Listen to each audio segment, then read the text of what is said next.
What would you do if your parents showed up only when your wallet was open but vanished when your child needed them most? The fluorescent lights of the emergency room flickered above me, casting a harsh blue-white glow across my phone screen. My thumbs trembled as I typed. Leo's in the ER.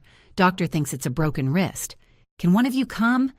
I hit send and stared at the screen like it might blink back some version of love. 10 minutes. Then 15. Finally a reply from my mother, Helen.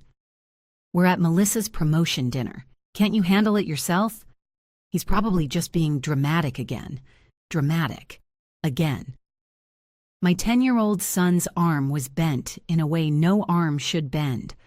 I'd watched him tumble at soccer practice, heard the crack before I even reached the field. And she called that dramatic.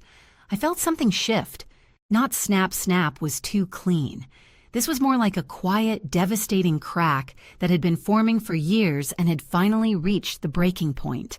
Without thinking, I opened my banking app. Auto payments on. Mortgage, $197.62 month. Car loan, $463 month. Utilities phone cable, $611 month. Credit cards, $300 month.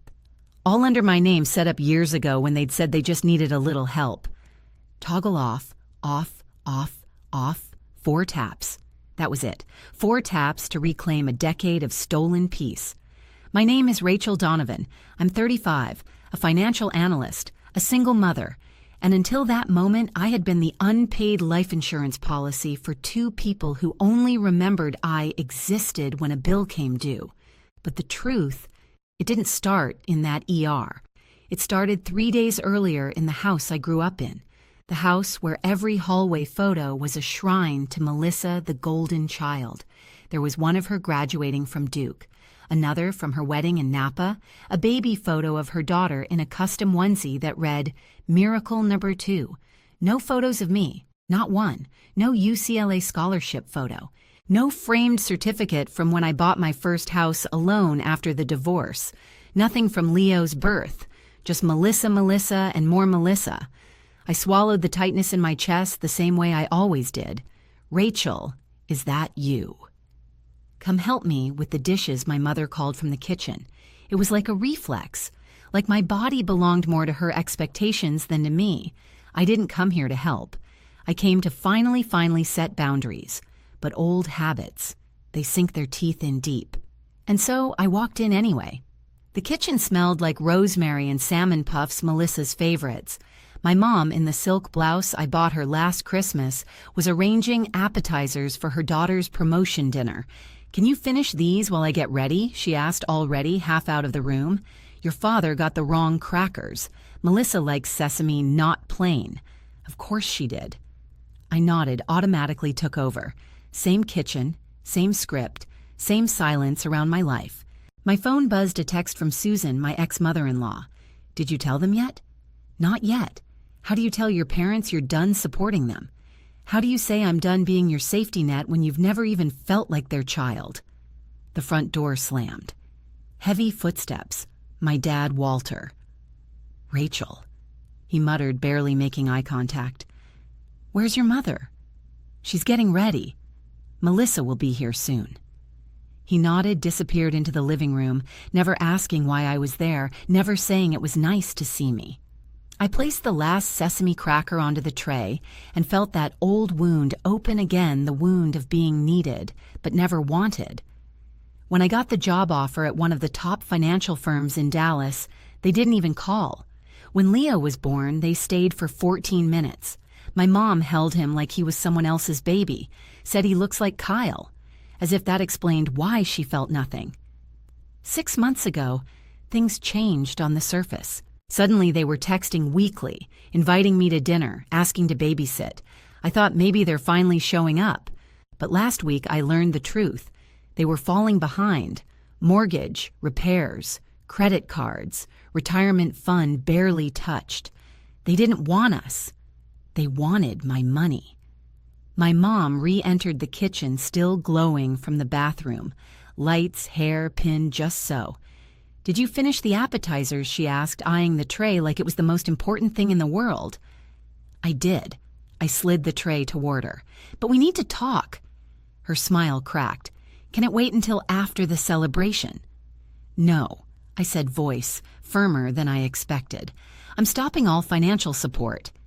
She blinked, then tilted her head. What financial support, she asked, playing dumb like it was a role she'd rehearsed.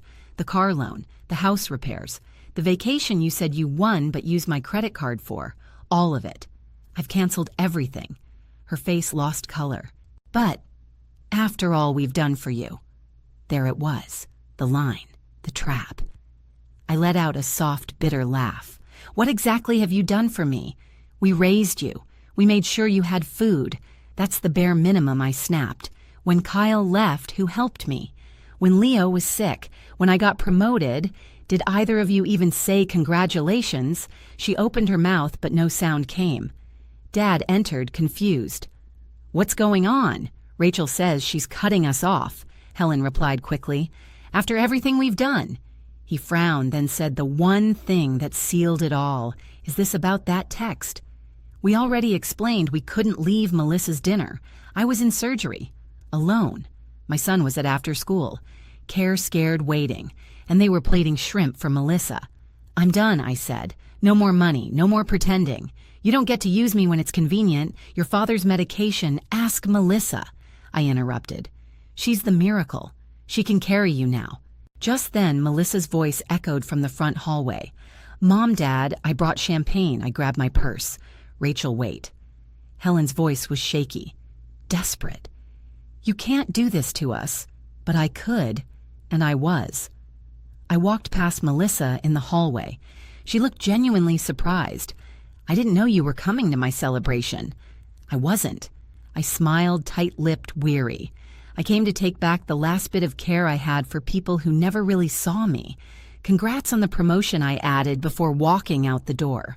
I drove home, not in sorrow, but in relief, and the next message I got would prove how deep the entitlement went. Sometimes the deepest betrayal doesn't come from enemies. It comes from the people who raised you and expected your silence in return. The drive home was quiet, but my mind wasn't. I kept replaying it, the look on Helen's face when I said I was cutting them off.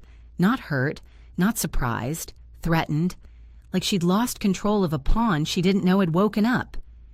Melissa's voice had floated behind me, light, clueless. "Congrats on the promotion." I'd said it with a smile that didn't reach my eyes. She wasn't the problem. Not really. The real betrayal came long before Melissa learned to walk. It came the day my mother told a neighbor at church Melissa's, our miracle baby, Rachel, was just our first try. I was 17, old enough to understand, old enough to never forget. That night, I tucked Leo into bed at Susan and Richard Barrett's house. He was giggling about how Grandma Susan had made spaghetti and let him eat garlic bread on the couch. I brushed his hair back gently. "Is your arm okay, buddy? It hurts," he said honestly. But I was brave, right? The bravest, I whispered. Downstairs, Susan handed me a glass of wine without asking and sat beside me in the kitchen nook. She didn't press, just let the silence stretch soft and warm, a safe silence. "Did you tell them?" she finally asked. I nodded. "Cut everything. They're on their own now." Susan didn't say "good for you" or "it's about time." She just placed her hand over mine and said, "You deserve more than they ever gave." And I believed her. 3 days later, Leo's cast was on and I was filling out discharge forms at the ER when my phone buzzed again. Helen, blocked, yes, but not Walter's number. The message read, "Rachel, please reconsider. We need you. Need, always need. Never care. Never sorry." I turned off the phone. Leo was holding his discharge paperwork, squinting at the list of medications. "Can we still go to Grandma Susan's on Sunday? She said she's making spaghetti again." I smiled. "Of course we can. Nothing's going to change that. Nothing was going to change the family we had built." That evening, I stood in our small apartment's kitchen, prepping Leo's favorite mac and cheese, while he worked on a school project at the table. I glanced over and froze. He was drawing a family tree. At the top, Susan and Richard Barrett, Grandma and Grandpa. Below them, Mom and Dad. He still wrote Dad even though Kyle hadn't called in months. And at the bottom, Leo. There was no Helen, no Walter, No Melissa. I walked over, kneeling beside him. Is this everyone in our family? I asked gently. Leo looked up and nodded with absolute certainty. These are the ones who love us. It hit me like a wave. No overthinking, no obligation, just honesty from a child who knew better than anyone what real family feels like. 1 week later, I was reviewing a report for a client when my phone rang again. This time, Margaret. I hadn't blocked her. Our relationship was distant but polite. We spoke maybe twice a year, birthday texts, a forwarded meme, that kind of thing. I hesitated, then answered. Rachel, she said, voice sharp. What did you say to Mom and Dad straight to the point? I told them I wasn't paying for their life anymore. They're falling apart, she snapped. The car got repossessed. The mortgage is 2 months behind. They're saying you blindsided them. I stayed quiet for a moment. They had 10 years to get on their feet, I finally said. They chose to stay on mine instead. They think you're being cruel, that this is revenge for the past. Is it cruel to stop bleeding for people who never offered a bandage, I replied? Or is it self-preservation? There was a long silence on her end, then a sigh, not angry, not defensive, just tired. They've always been like this, she said quietly. I don't know why I thought it would change. It was the first time Melissa had ever said anything like that. The golden child, the one who always got the last piece of cake and the loudest cheer, was finally admitting the weight of the pedestal wasn't light. Do you know what Mom told me when Kyle left? I asked. She said, men don't like women who act too capable. Like my ambition was the reason I got abandoned. Margaret didn't respond, but I could hear her breathing steady, heavy, like someone unpacking years of secrets. I'm not punishing them, I said.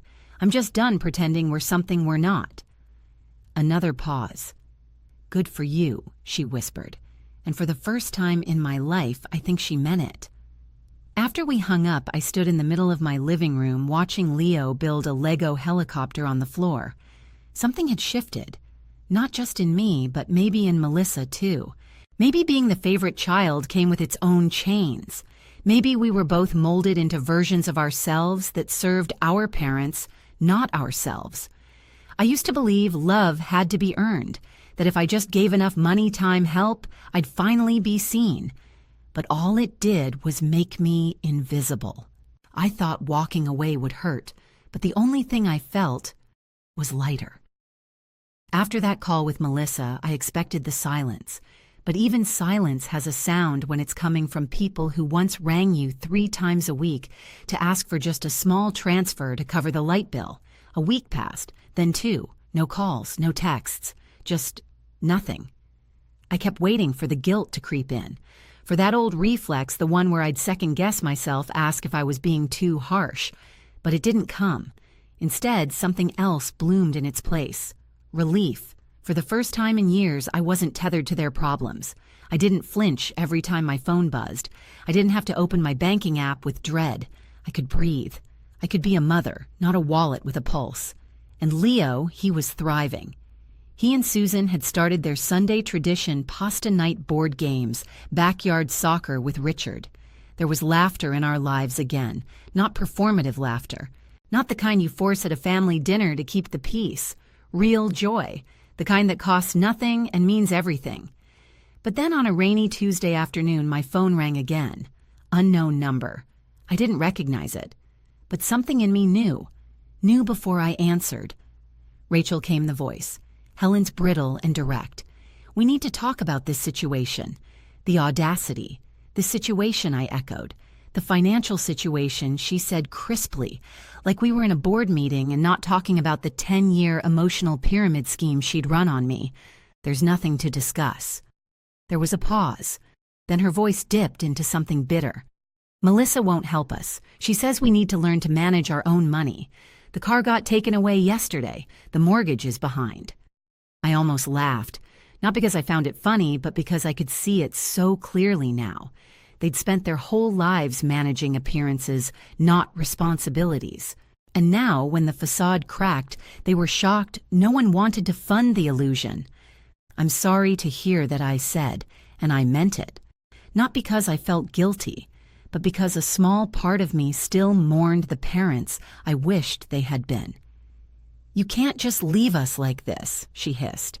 "We're your parents." "No," I said calmly. "You're people I share blood with. That doesn't mean you get to drain me dry. You're heartless. No, I'm finally whole." Before she could say another word, I tapped block contact. Then, realizing she'd called from Walter's phone, I blocked that too. No more cracks in the armor. No more entry points for guilt. Across the kitchen, Leo was working on another school project. He looked up from the crayons and called out, "Hey Mom, does Grandma Susan spell her name with a Z or an SS?" I replied, smiling. He grinned. "Okay." "She's at the top of the page." I walked over and peeked. Another family tree, but this time hand-drawn in marker and glitter. At the top, Susan and Richard Barrett. Below them, Mom and Dad. Then Leo at the bottom, surrounded by doodles of stars and tiny hearts. "Is this for school?" I asked. "Nah," he said. "Just wanted to make one that looked right. That looked right. Simple, honest, unapologetic. And it did look right. No Helen, no Walter, just the people who showed up." That evening, as Leo slept, I sat out on the small back patio with a glass of wine and the weight of a decade sliding off my shoulders. I kept thinking about the idea of emotional inheritance, what we pass down when we're not even trying. My parents had handed me lessons in scarcity of love-attention value. They taught me that being worthy meant being useful, that love came with a price tag. But Leo would inherit something else. He would know love as something freely given, as presence, not performance, as Sunday dinners with spaghetti and grandparents who leaned in and asked about his dreams.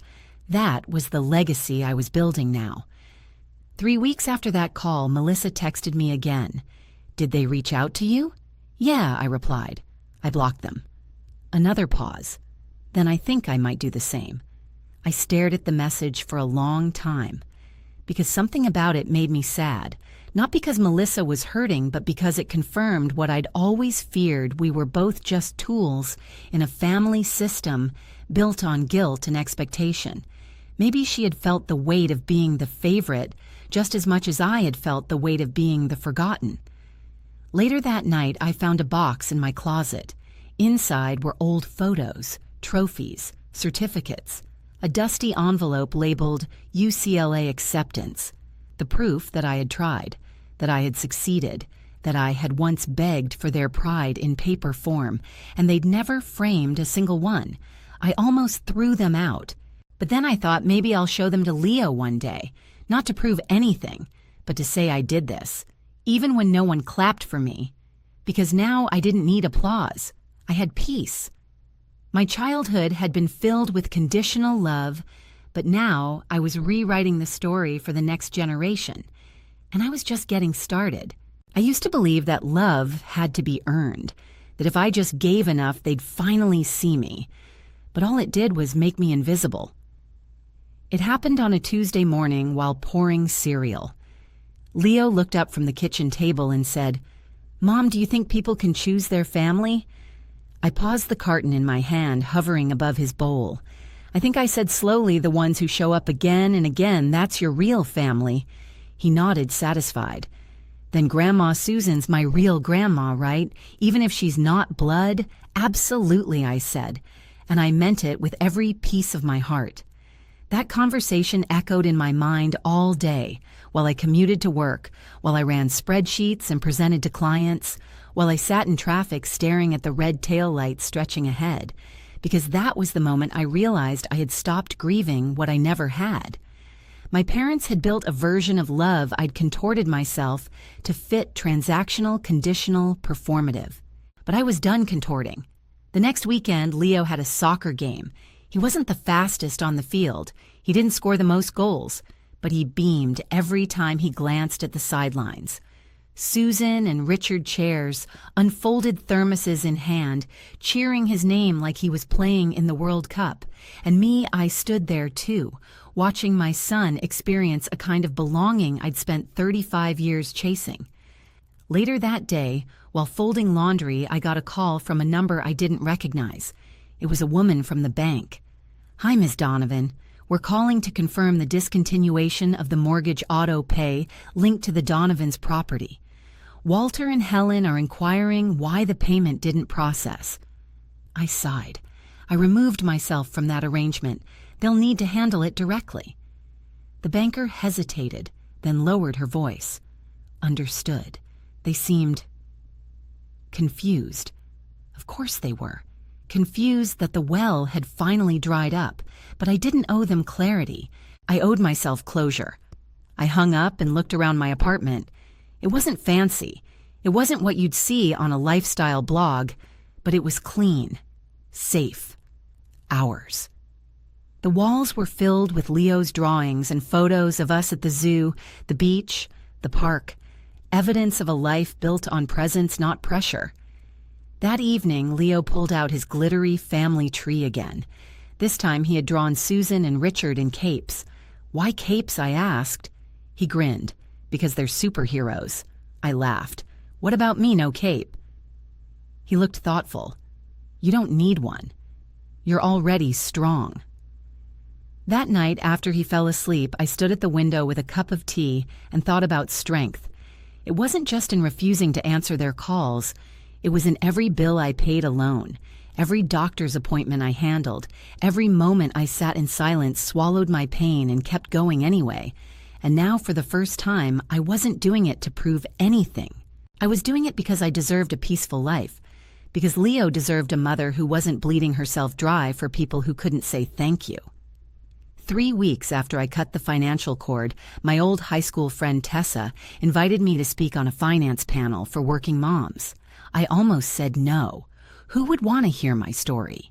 But I went, and when I stood on that stage in front of 50 other women balancing kids, jobs, and expectations, I told them the truth about financial boundaries, emotional debt, how it took me 10 years to realize I wasn't saving my parents, I was losing myself. When the panel ended, 3 women came up to me, tears in their eyes. "You just told my story. I thought I was the only one. You gave me permission to say no." And just like that, I realized the turning point wasn't a big dramatic confrontation. It was a quiet choice repeated daily to honor my own worth. I thought the shift would end there, but then Melissa called again. And what she said changed everything I believed about our family. The day Melissa finally told the truth was the day everything fell into place, not because she validated me, but because I no longer needed her to. It started with another call. I almost didn't answer. Melissa. The name flashed on my screen while I was packing Leo's lunch. It had been a month since our last conversation, the one where she admitted for the first time that our parents had always been this way. I let it ring 3 times, then answered.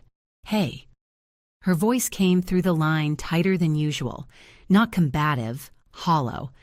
"I just got off the phone with Mom. I waited. She said they're selling the house." I blinked.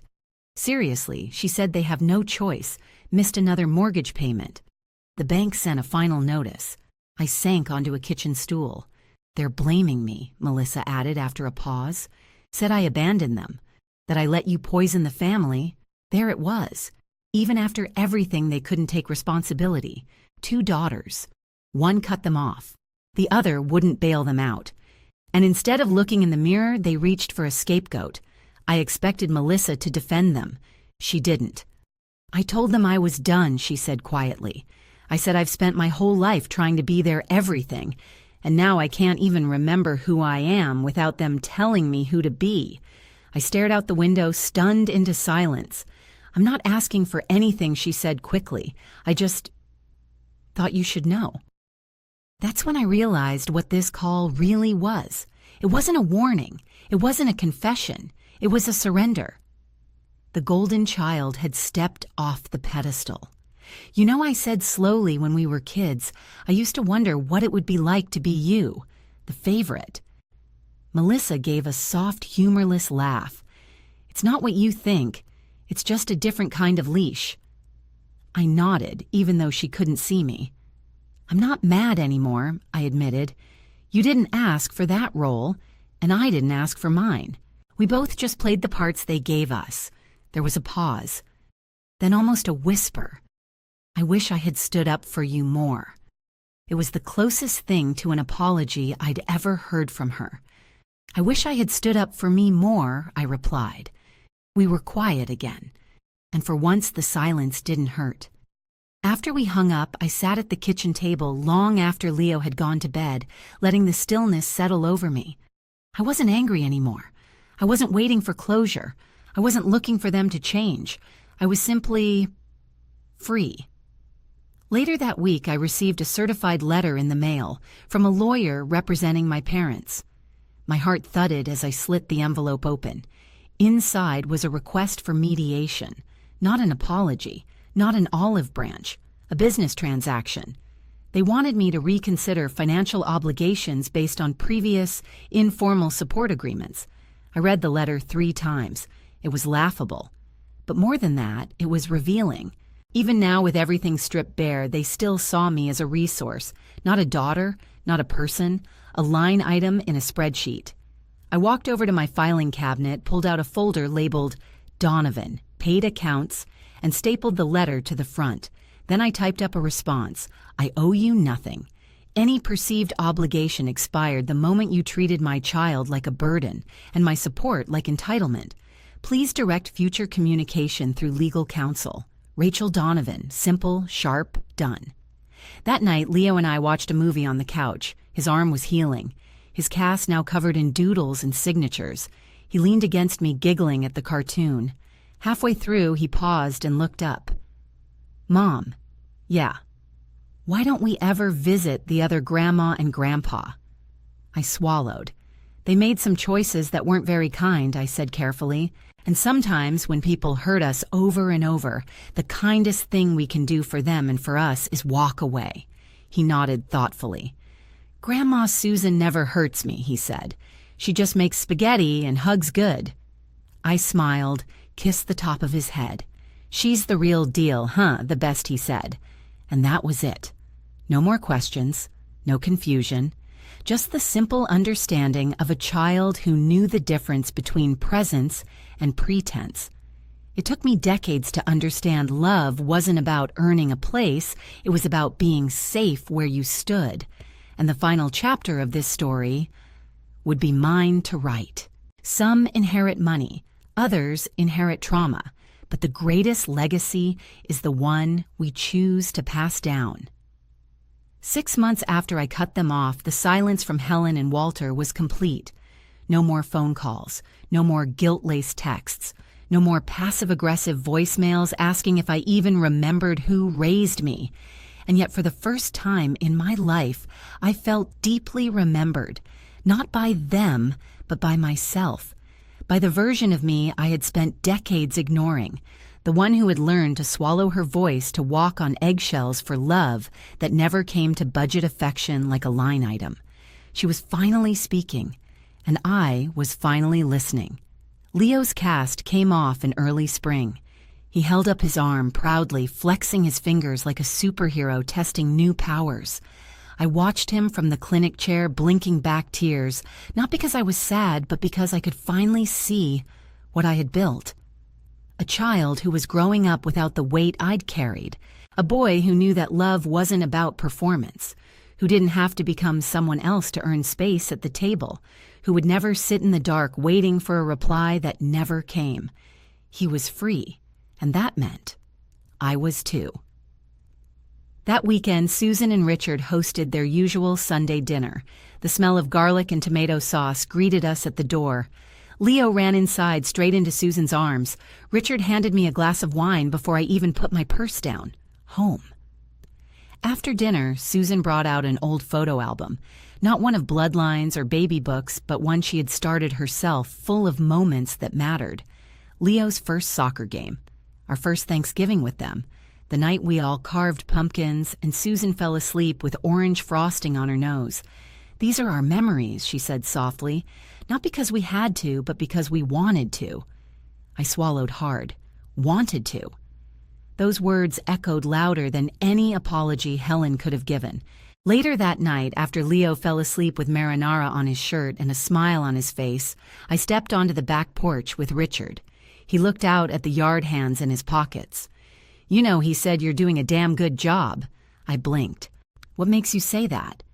He nodded toward the living room where Leo's drawings were now framed on the wall. He's kind, confident, whole. That's no accident. My throat tightened. Thank you, I whispered, and he said something I'll never forget. Blood makes you related, but love makes you family. That night, as I tucked Leo in, he mumbled sleepily, "You're the best mom ever." Not because I bought him things, not because I bailed out people who called him dramatic, but because I was here. Present. Real. I sat on the edge of his bed long after he drifted off, staring at the soft rise and fall of his chest. This was my legacy now. Not Helen and Walter's bitterness, not years of invisibility, but presence, joy, chosen family. The next morning, I stood in my bedroom holding a photo I'd once hidden in a drawer, my UCLA graduation. In the picture, I stood alone in my cap and gown, smiling with a forced confidence. Neither of my parents had shown up. I used to cry when I looked at that photo. Now I framed it, hung it on my hallway wall, not as a monument to pain, but as a reminder I did it anyway, without applause, without a cheering section, without backup, just me. And that was enough. Weeks later, Melissa sent one last message. I'm going no contact. Just wanted to say, I'm proud of you and grateful. You were brave before I knew I could be. I didn't respond with a long paragraph, just a single sentence. Let's do better for the people we become next. And we would. We had already started. I once believed that love had to be bought, that loyalty meant sacrifice, that blood equaled bond. Now I knew better. Love is shown, not owed. Family is earned, not assigned. And I, Rachel Donovan, no longer needed to prove my worth, because I was living it, every day, in laughter, in quiet, in freedom. And as I stood in my kitchen watching Leo run past with his backpack flapping and his voice echoing, "Mom, Grandma, Susan's making chili again. Let's go." I felt something settle in my chest. Peace. For the first time in my life, I wasn't surviving. I was chosen, cherished, whole. Have you ever felt like love came with a price? Like your worth was tied to how much you gave, not how much you mattered? You're not alone, and you're not wrong to walk away. Tell your story below. Let others know they aren't the only ones learning to choose peace over obligation. Like, comment, and subscribe for more stories like this. Because family isn't always where you start. Sometimes it's where you finally arrive.